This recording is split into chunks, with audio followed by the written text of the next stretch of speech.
It does not matter who you are, what you look like, or how much is in your bank account. As long as you understand what creates attraction, you can pull any woman into your orbit and make her fall hard for you. But in order to have a woman fall hard for you, the conditions have got to be right. You have got to know how to make women want you. And I guarantee that what you are about to learn in this video is not what you are expecting, but it is a surefire way to make a woman fall hard for you, whether you're trying to get your crush to notice you or to reignite the spark with your wife of 20 years. You have got to understand one crucial fact. Women do not fall for guys who are endless pits of availability. Women are pulled toward men who do their own thing. And yes, that means sometimes being unavailable to us. Hi, I'm Caitlin V. I am a former professional sex researcher turned into a sex and relationship coach, and I am your go-to expert for all things sex and relationships. You can subscribe to me here on YouTube, and please go over and follow me on Instagram and on TikTok for daily better sex advice. All right, without further ado, let's talk about how to make a woman insatiably attracted to you, and this surprising and counterintuitive tip that works every single time, and that is boundaries.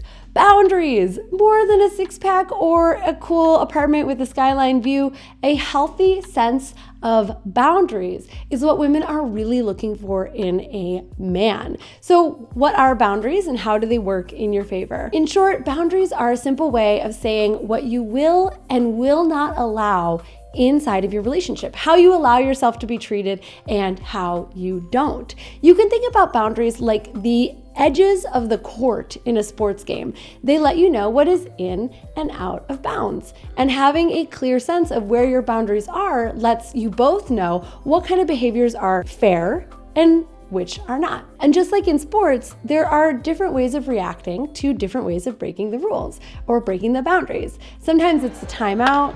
Sometimes it's like game over, we'll see you next time. Sometimes it's we are never going to play together again. So let me give you a real life example. You might have a boundary around time. You really want to get to this date or to the reservation on time and she's running 15 minutes late. You may give her a gentle warning, let her know how important timeliness is to you and that this is an important boundary. But say she's an hour late, you may tell her that the whole date is canceled and you'll try again next week because you will not stand to be an hour late. Let me give you another example. Say you're out on that date and she high-key tells a waiter to off. You might decide that you're never going to go on another date with her again because it's really important to you that the person who you're seeing respect wait staff. That's awesome. Way to know yourself. You see, a lot of guys are so thirsty that they actually skip this step and just let the woman that they're with do whatever, whenever, without any sense of consequence or accountability. And this is a huge mistake. You might think, most of us do, that we're getting into her good graces by being a yes man, by never having any limits, by never telling her, no, stop, that actually does not work for me. I don't want to see you if you do that. That's not actually what she wants. Women want men who respect themselves, and they will only ever respect you as much as you respect yourself. When you set boundaries, you are gently but firmly saying, here's what I allow, here's what I don't. And it's because I respect myself that I'm going to hold these boundaries in place. So you can see why boundaries are great because they actually allow you to get what you want and to avoid what you do not want. They make it obvious that you are a high value man and therefore able to attract a high value woman. Not just that, but they also are the key to making your relationships work because not communicating boundaries can lead to resentment. Whereas communicating and finding your boundaries is an awesome process of self-discovery that you get to go on together. This is like the grease behind the wheels that makes the relationship machine actually work without anyone getting their feelings hurt or feeling resentment over time. It's also important to know that boundaries fall into several categories. There are physical boundaries, emotional boundaries, mental, energetic, and time and space boundaries. Let me give you an example of each one. A physical boundary might look like, I don't accept fingers in my anus on the first date, and I prefer that we don't make out in public. An emotional boundary might look like, I'm not available for emotional support when it comes to the other guys you're dating. As a dude, I have an accent. A mental boundary might look like, I am not available to help you with your taxes. an energetic boundary might look like, I don't put up with passive aggression, and I won't stand for you resenting me without addressing the issue. and a time and space boundary might look like. Don't show up to my house at 3 a.m. unless you're horny and you want to share your tacos. So you probably wouldn't think that women love boundaries like this, right? Oh, but we do. In fact, we women thrive off of boundaries. Setting boundaries makes you downright irresistible to us. Why? Because boundaries, standing up for what you need and want, actively increases your value as a man. It lets us know that you defend your territory and you defend what matters to you, which is incredibly sexy. Boundaries are also the antidote to the friend zone. These are the friend zone prevention device you have always been looking for, because by putting boundaries on your time, your availability, your emotional availability, showing her what you will and will not allow, you are being the opposite of the welcome mat, the nice guy who always says yes but never gets laid. For example, maybe you're realizing that you're going on an endless string of dates with this woman and it doesn't seem to be progressing towards sex or a relationship. You sense the dreaded friend zone is coming on. Well, what you would say to her is, hey, I'm not here to just have another female friend.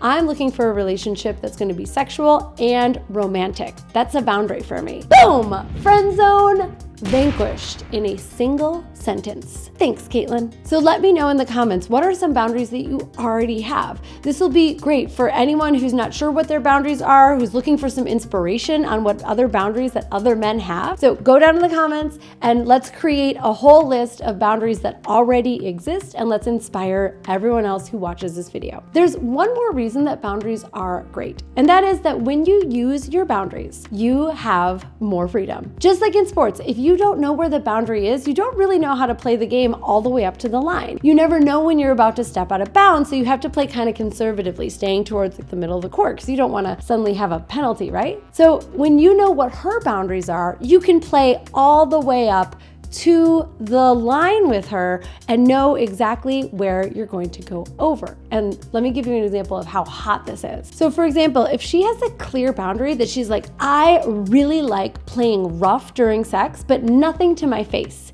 You know that you can get rough everywhere else, ass and tits and thighs, because you're super clear on where the line is. Now that you're using boundaries to attract women and gain freedom, the natural question is, when do you bring them up? Because typically you're not going to tell her that you have a policy against rimming right when she's about to take a bite of her taco, but when that tongue is T-minus 2 seconds from coming into contact is not the right time either. My rule is that if you have unique boundaries that are outside of like the typical agreed upon social contract, then you should bring them up early, especially if they are deal breakers for you. So if you have a boundary that's repeatedly gotten broken in every relationship that you've been in, then it makes sense for you to bring that up before it gets accidentally crossed again. And if you have any boundaries that are gonna make dating you much easier for her, like, hey, I don't text back right away. I will try to get back to you within 24 hours, but I'm not the kind of man who checks his phone all day. Amazing. Letting her know that lets her set her expectations in return. For other boundaries, it's okay to let them emerge naturally as you are seeing each other, but be sure to bring them up quickly because she's not a mind reader. And as far as I can tell, neither are you. So treat this process with respect, humility, and be quick to let her know where your boundaries are and when they've been broken. So in summary, becoming irresistibly attractive to women is about so much more than the car you drive or the apartment that you live in. It's about understanding what creates attraction, what makes you attractive. And the truth about being attractive and how to make a woman crave you is not to always be available to jump as high as she says. The real secret to having boundaries is practicing the art of getting what you want, avoiding what you don't want, and attracting a high-value woman who wants a high-value man. Make sure that you are subscribed to this channel right here. Follow me on TikTok, on Instagram, and I will see you here next week. Mwah! Bye-bye.